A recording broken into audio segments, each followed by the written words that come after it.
I just wanted to start with saluting Chairman Omali Yeshitela and Deputy Chair Omisane Yeshitela as, to really understand what the chairman said in the, I think in the study yesterday about it takes human beings to change the world. It takes the human hand to, it's not God, it's not fate or karma or anything else. This situation, the world as we see it, was created by human beings and has to be changed by human beings. And that the chairman said something that I think is very inspiring, that we have the opportunity of becoming accomplices of history. That we can be part of changing the world and under the leadership of the African Revolution, and seeing how just the fierce will of Chairman Omali Yeshitela and Deputy Chair Omisane Yeshitela in continuing to fight relentlessly for the liberation of Africa and African people, and keeping it, despite all headwinds of counter-insurgency and everything, just block the forward motion of African people. But the chairman has overcome that and fought every single day of his life. And Deputy Chair has really, carried out in the relentless style the putting the Black Power blueprint and the party's economic institutions on the ground, which is so important for enabling people to make a connection between what they're seeing the party doing in North St. Louis. And there will be, is that a tour tomorrow? Wednesday, okay, yeah, there's going to be a really important tour on Wednesday of the institutions. And but we will be up there tomorrow, because the chairman, and so it enables people, the African working class, to see the theory, the understandings that Chairman Omali Yeshitela is putting out, to see it realized in a concrete form that lets them put their interest or be able to see their interests being met in the actual work of the party.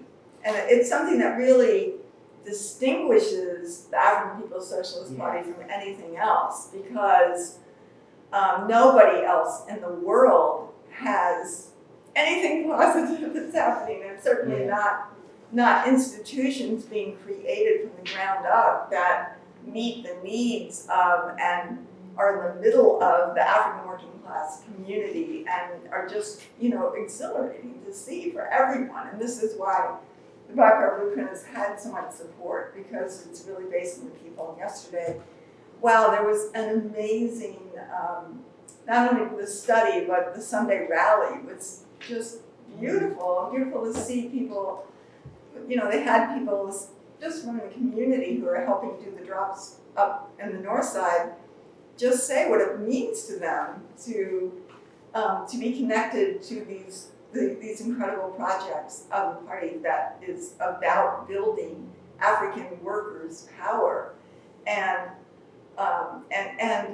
be able to go out and be with the community in the drops, and how invigorating it was for them. So, just very exciting to see a new world being created, and really the only positive news that's out there at all. That is really, really beautiful to see. And again, Chairman Omali Yeshitela and Deputy Chair Omisane Yeshitela could have both very incredible, brilliant people, could have done a lot of other things, but continued day after day to fight for the liberation of African and African people.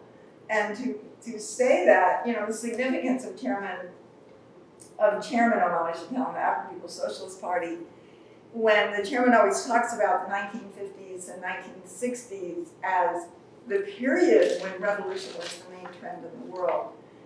And it is something that the chairman is actually going to talk about this Sunday in his study.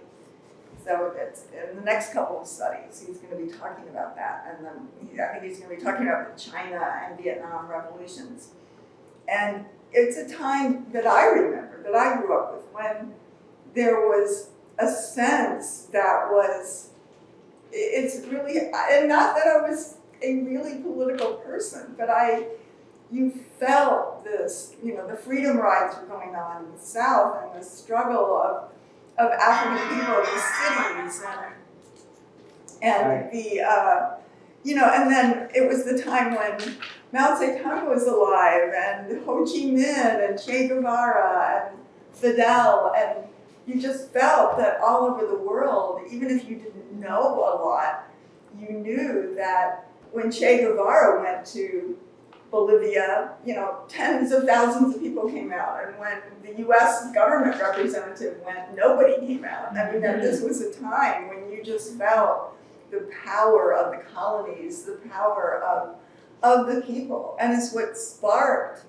the African Revolution inside the borders of the U.S. was something that fed the anti-colonial struggles around the world, because and Mao and Ho Chi Minh and other places in Algeria welcomed leaders of the African Revolution of the 1960s to their countries, and saw them as basically as having state power, and in that sense they welcomed them as like the prime minister of the African nation, and etc. And it was an incredible period. It was absolutely an incredible period when there was a sense that everything was possible, and that the old was dying, and you wanted to have nothing to do with it. You didn't want to finish your semester at college, because how silly. In fact, in the I think it was in like 1960s at some point, there were so many rebellions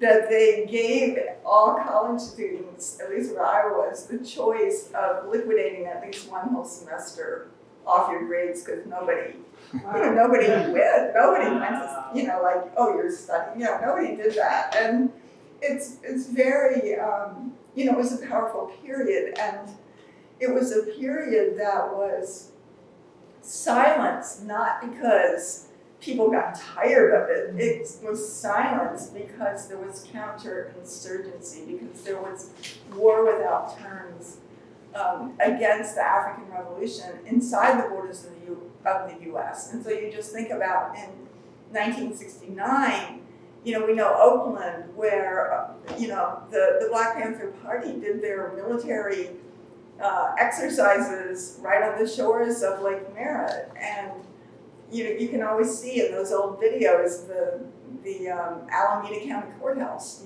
right there, were so many different struggles that we've been in the Uhuru movement over the years. And then how, just all of that was gone. The leaders were murdered, the leaders were in prison, some of whom are still in prison, or like Sundiata Acoli just got out after almost 50 years, and he's dying of cancer. He's in his 80s. He was kept in prison all that time.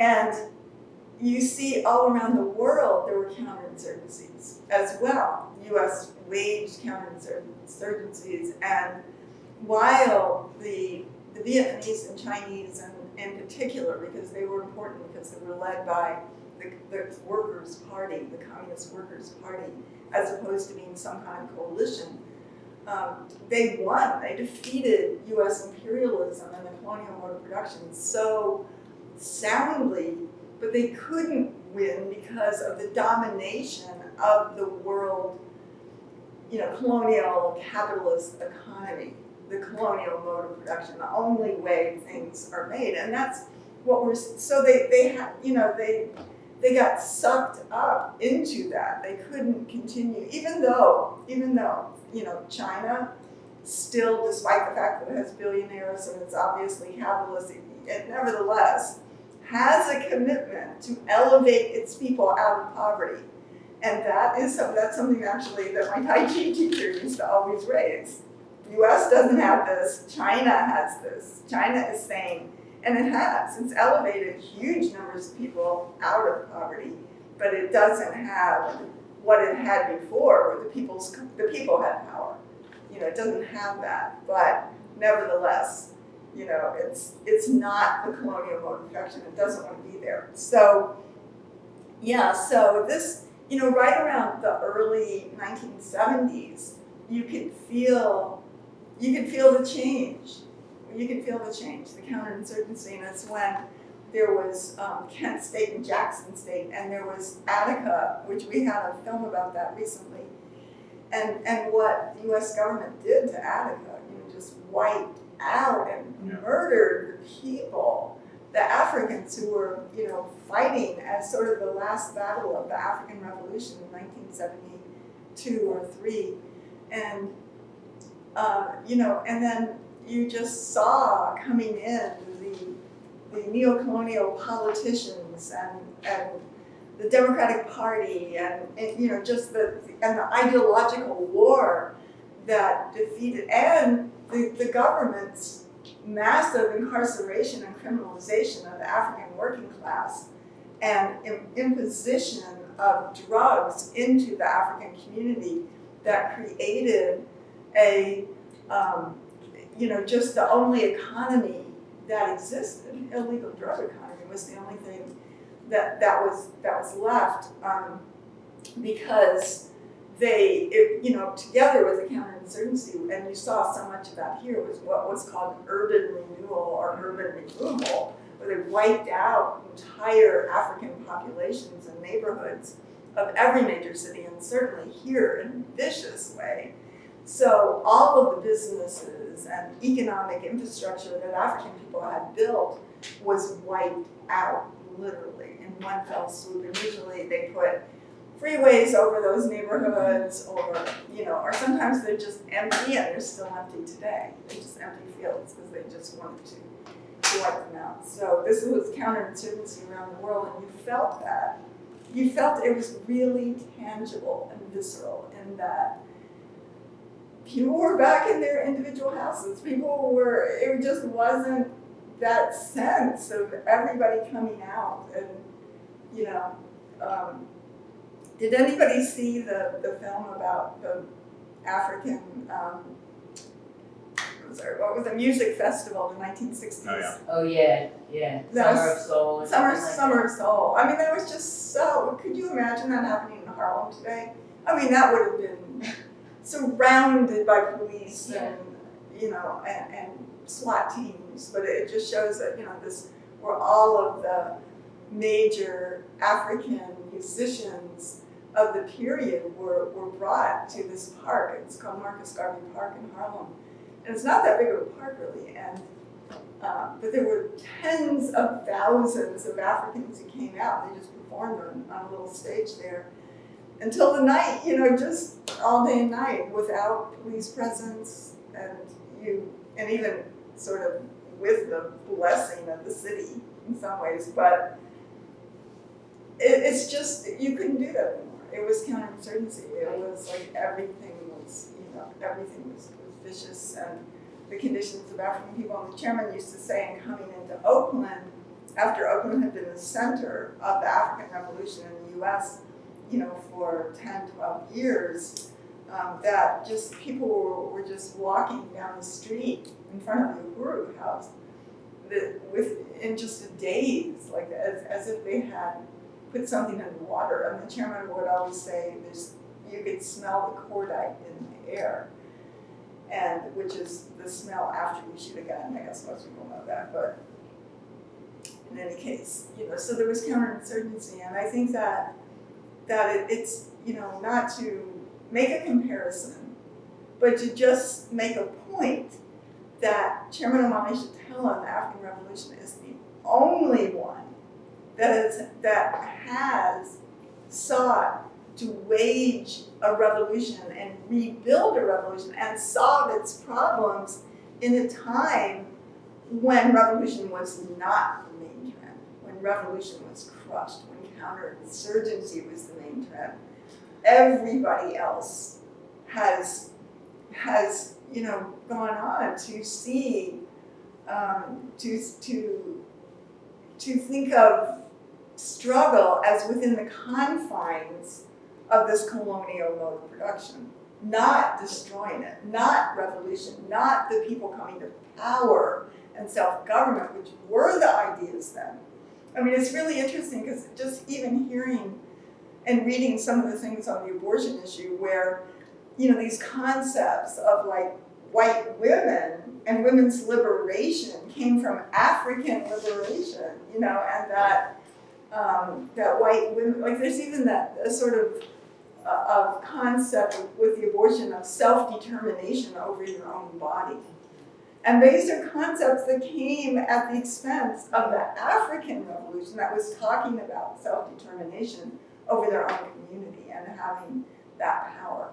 So, yeah, I mean, it's really profound to think about. Now they want to wipe it out. They want to spend, and they do, spend millions of dollars on programs and ideas to shape people's thinking and to continue to degrade and criminalize the African population. I'm sure Philly's the same way. I know Oakland is the same way. Every day, the Post-Dispatch is talking about the horrible, horrible African working class, without using that word, like beating them down, insulting them, demeaning them, the PTSD. And that's never used in terms of what African people face, only when white people face something.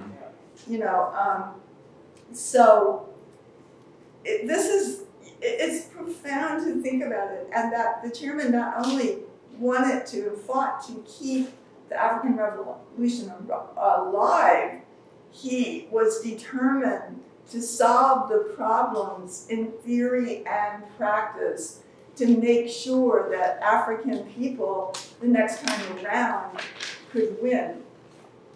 And that's incredible.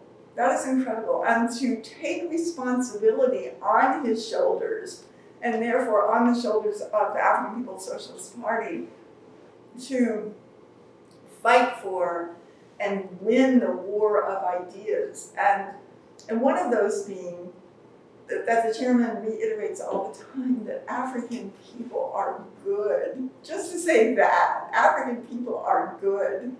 He's said that in press conferences because just the criminalization is so profound.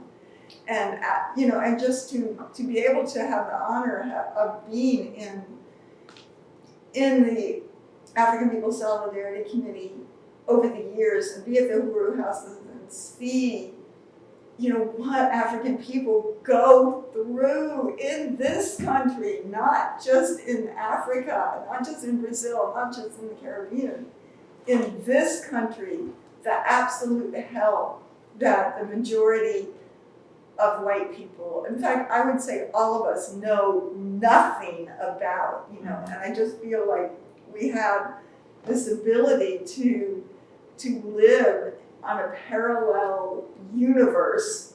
And to me, one of the examples of that so clearly is the incredibly beautiful market in Philly, because it's all African vendors, and there's an incredible society, African culture and unity going on among the vendors, but then you have these white students come in and walk through who have no idea what they're in the middle of. They have no idea.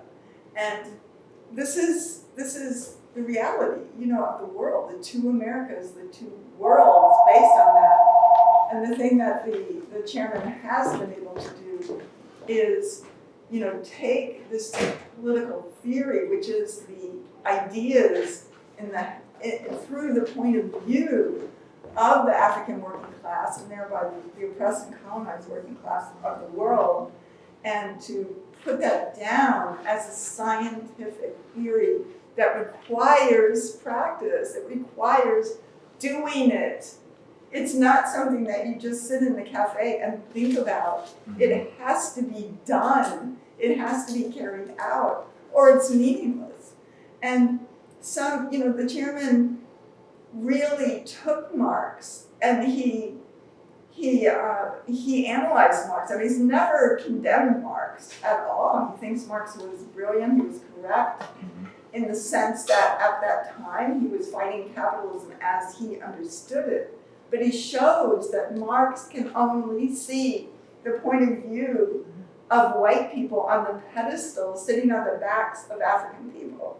And there's no way he could do that. He could see otherwise, even though when Marx was alive, he knew about the Civil War, he knew about resistance, he knew what was happening in Congo, all the things that were happening in colonialism all around the world that he doesn't talk about. In fact, I don't know if people know this, but Karl Marx wrote for like the Daily News of New York City to make money, never mentions, this is in the 1860s, he doesn't talk about, anything about African people or the, genocide of indigenous people. You can read some of these things, it's all like, what is he talking about, So this is the ultimate question, is the colonial question, and what the chairman has really clarified in the last year or so with what the chairman calls the colonial mode of production.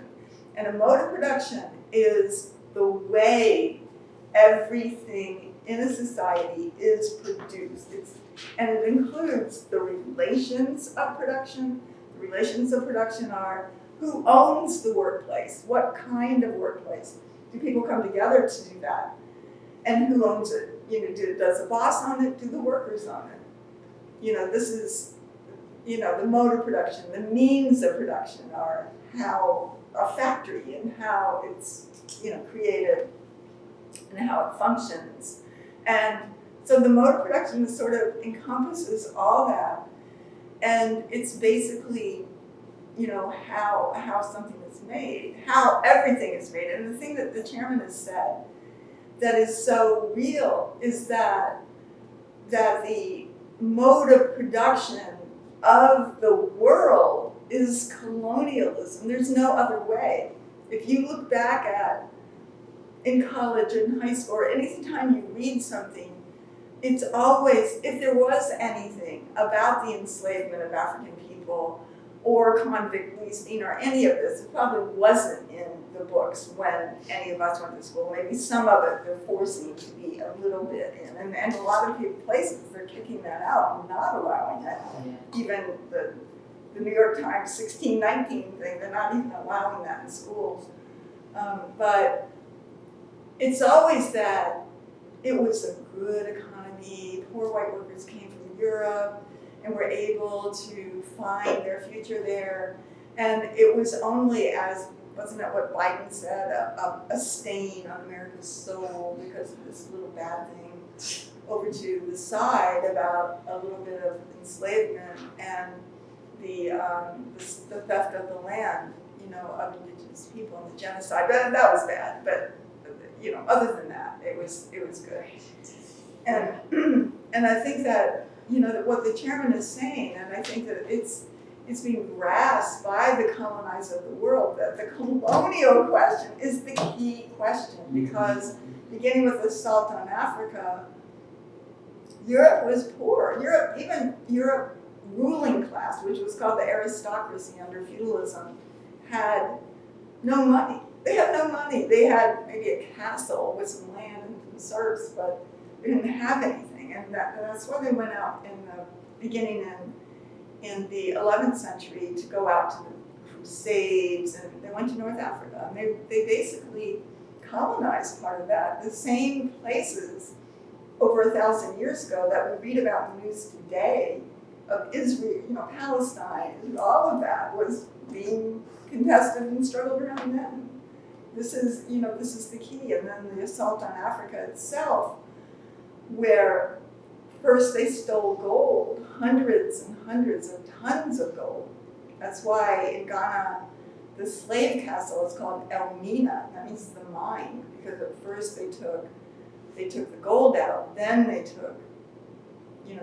started kidnapping and trafficking African human beings and turning African people into the commodity, the most valuable commodity that was the commodity that created Wall Street, that created the Bourse of France, or the stock market of Amsterdam, or what's called the City of London, which is the financial district of London. All of those were on ports. They're right where the slave ships came in.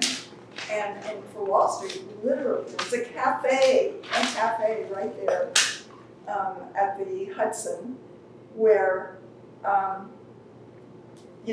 the owners of African people would get off their ship and come in and give an accounting of how many Africans they had. And that was the beginning of the stock market, literally, of New York.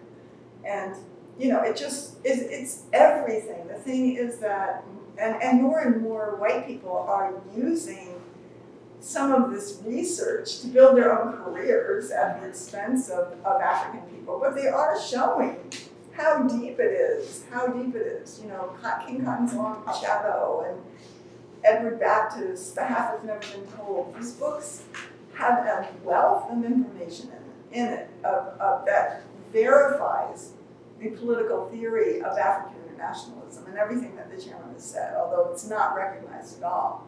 And so the chairman has fought for this colonial mode of production, turning the world right side up. The key question is colonialism, and that's true for the colonizer as it is for the colonized.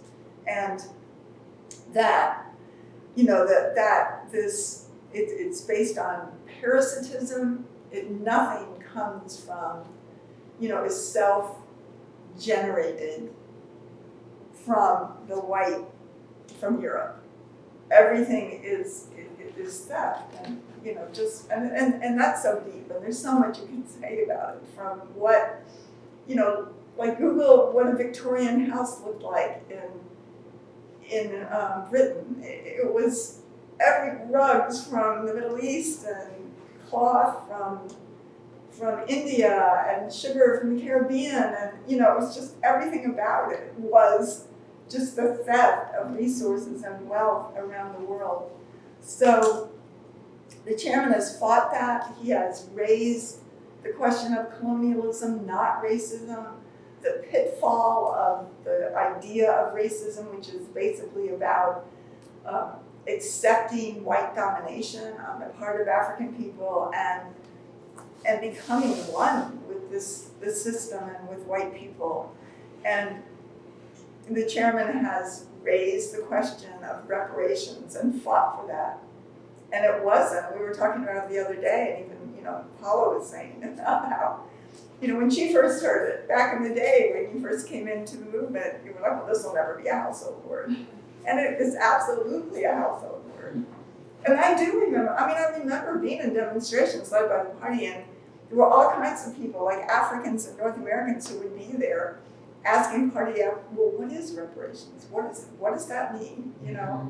And now it is a household word, and that is because of Chairman Omali Yeshitela, absolutely, who fought for it, who built the first World Tribunal on reparations to African people, and did that, indicting the U.S. government for genocide and colonialism, and from the stance of building African workers' own power. So I wanted to say that. And to understand that there is the colonizer. Like one of the key things that the chairman was able to do, one of the problems that he was able to solve, was the question that was always out there from the Marcus Garvey movement to the 1960s and the Black Panthers, is what about the white, to SNCC and the Panthers, what to do about the white people? How do we relate to them? African people were racist and they didn't know. And so, the chairman really understood that white people are the colonizer, do sit on the pedestal at the expense of African people, do see the world in a different way, totally different way than African people experience it, oppressed people around the world, but that white people can be won to seeing the world as African people experience it, and can be won to understanding what it would mean to be part of a strategy to go into the white community to win reparations as not as a favor, not as a one-time thing, but as a revolutionary demand, meaning everything is owed to them, to African people, and this land belongs to the indigenous people still now. And the party is one of the few people who says that, few organizations, if any, that ever say that. And that, really saw this and created the African People's Solidarity Committee and the African People's, and the Uhuru Solidarity Movement. And, with our responsibility to win this war of ideas and action in the white community. And there's so much more to say about this, but I do want to say that the things that we have to be able to understand and win is that, one, this is a revolutionary struggle. And revolution isn't an action because somebody blew up the courthouse. That's not what a revolution is. A revolution is when the masses of the people are actively part of it, which means the African working class, as it was in the 60s. It was a revolutionary movement, and the colonizers did polls and found that a huge percentage of African people considered themselves revolutionary in like the late 60s. And it only takes about 20% or something of a population to launch and win a revolution. So, it was really close. It was revolutionary inside the US, and the US government knew that, and that's why they had the COINTELPRO program. And, so it is about rebuilding this revolutionary movement. It means winning the masses of the people. And when that happens, as the chairman quotes Marx, the theory becomes a material force when it's gripped by the masses. So when you start to have tens of thousands and thousands of African workers embracing and gripping African internationalism, they can't keep the peace. They can't keep the peace. They can't, they can't have any legitimacy in the police or the courts or anything. And you saw some of that in the 60s where lawyers could, African people could, go into their workplace, as a case in Detroit, and shoot the oppressive white, manager, and get off and got reparations paid to him because it was a revolutionary period. Mm-hmm. And they can't control it when it's under a revolution. They can't control it. But it's not a revolution that is about a mass movement erupting, which it does erupt.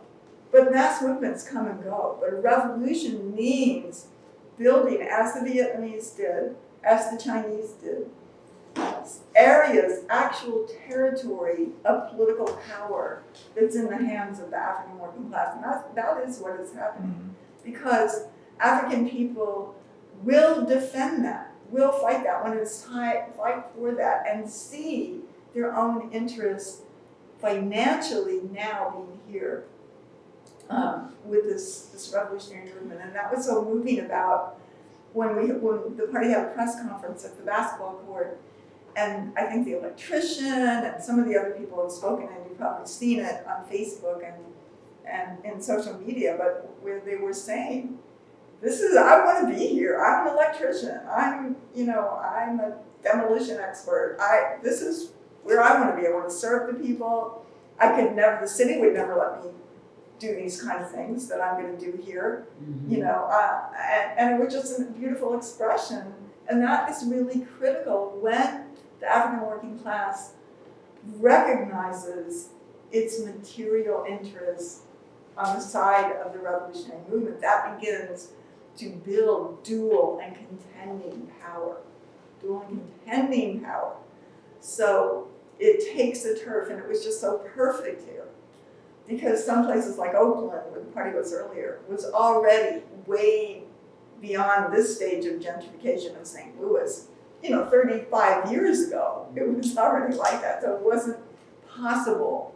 Those kind of resources weren't exactly available, although the party did get the Uhuru House and bought that.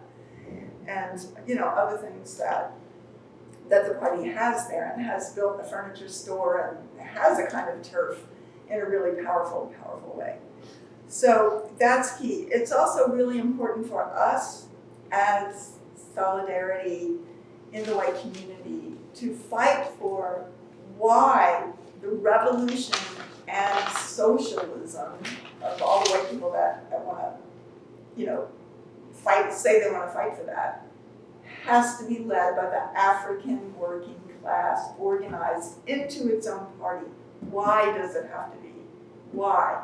Because the African working class is the essence of this whole society. It is the essence of colonialism. It has the least within the colonial domination, the least unity or anything to gain from a relationship with the status quo.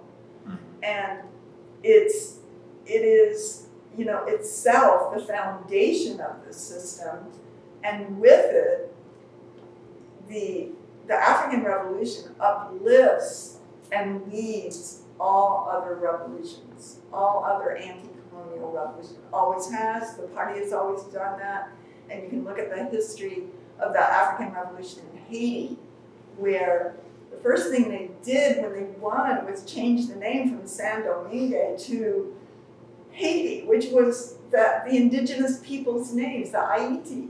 They named it after the indigenous people. I mean, just how beautiful is that? And then they welcomed oppressed people from anywhere in the world to come to Haiti. Then, 1804, this was, before, any other socialism and they said that all white people who lived there, they said all citizens of Haiti shall be known as black. So if you're white, you were black, because you're under black power. So it was just brilliant. It was so, this is what the African Revolution means to everyone. I mean, the chairman and the party would fight as hard for the revolution of Cuba, Nicaragua, or indigenous people, or the Palestinians, or the Irish, or anybody, as they would for African people, because they consider that part of the same struggle. And this kind of internationalism, when you saw with Malcolm X, the first to defend the Vietnam Revolution, in a mass way in this country. And it to me, it is something so profound, because it puts us as white people who live at the expense of everybody else, it gives us the opportunity to make our self-criticism and stand on the side that's with the whole world, not just with ourselves at the expense of African people. So, yeah, I mean, I think that we have to organize white people. White people love individualism. Love, for me, coming in, that would be number one. Yep. Not money, not anything like that, but individualism, the right to run off and do the thing that I want to do, anytime I want to do it, that is the question, because it has to have organization. The only thing that anti-colonial struggle and movement has is organization and organizational unity and discipline. And it has to be fierce, and it has to be disciplined, and it has to be rigorous and relentless, because it's going up against everything that this parasitic colonial mode of production has.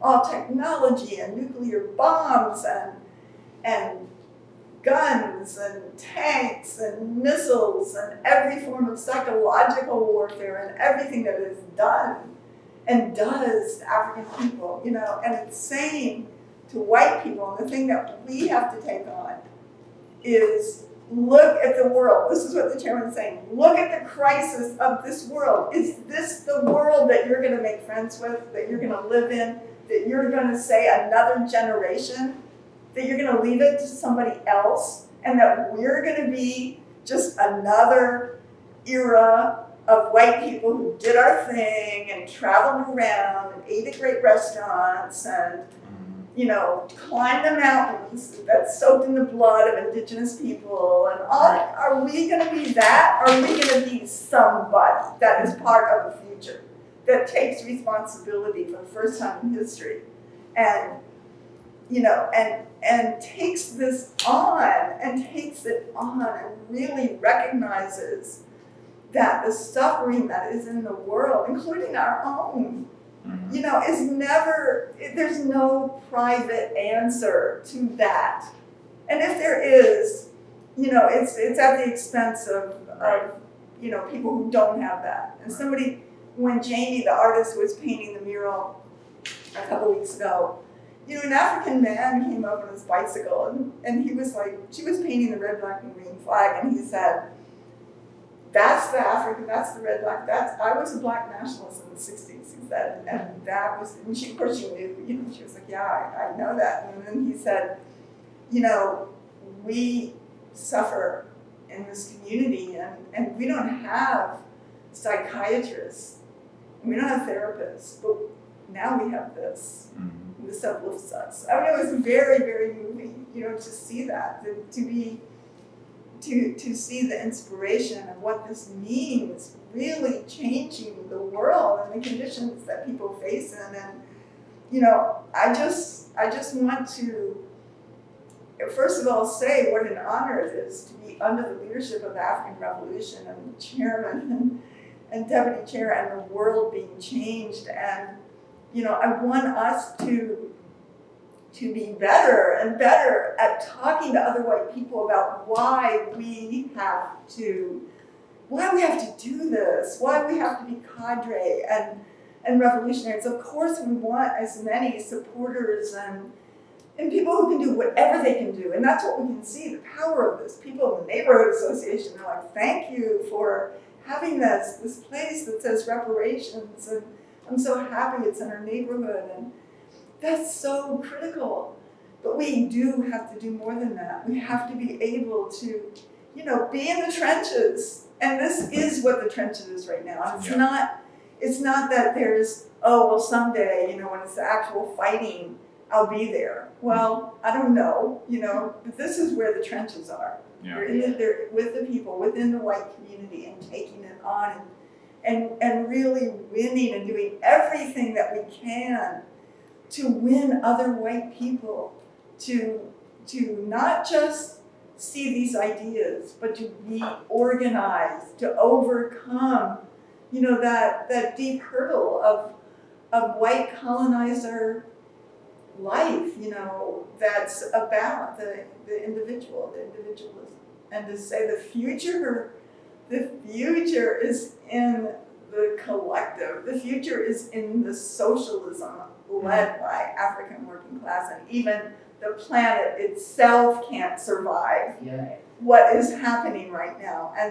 And the fact that, as the chairman has said, that what we see with the planet right now is one trajectory from the first genocide and assault on Africa to now. And then white people want to extract, like, the environmental crisis is its own thing. Right. And other people aren't extinct already by the millions.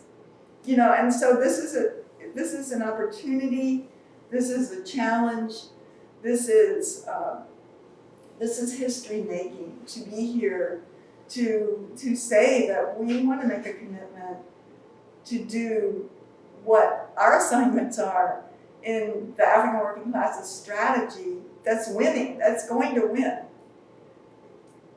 And we want to carry it out. We want to do it with excitement and creativity and boldness and all the things that that we need to do and that we learn from the party's code of self-confidence that the chairman was putting out the other day. So anyway, I just wanted to, to sort of open all this up and say how historic it is for us to be here to, and we're coming into a very deep crisis of imperialism, of colonialism. I mean, you can go online and see videos of top CEOs of banks are saying, wow, I've never seen anything like this before. You know, this inflation, it's not temporary like they're saying. It's, you know, who knows, you know, where it's going to go. And like the chairman said, there's 71 million people around the world who have been pushed into poverty just since March. And yet at the same time inside the US, there's 22.2 million millionaires, most of whom are white working people, got rich off the stock market and owning a house and all that. So, you know, this is the time. Nothing is going to be as it was. We are seeing the unfolding of the crisis, and the crisis of the colonial mode of production is the absolute time when the revolution and the colonized rise up and fight, especially under the leadership of the African People's Socialist Party.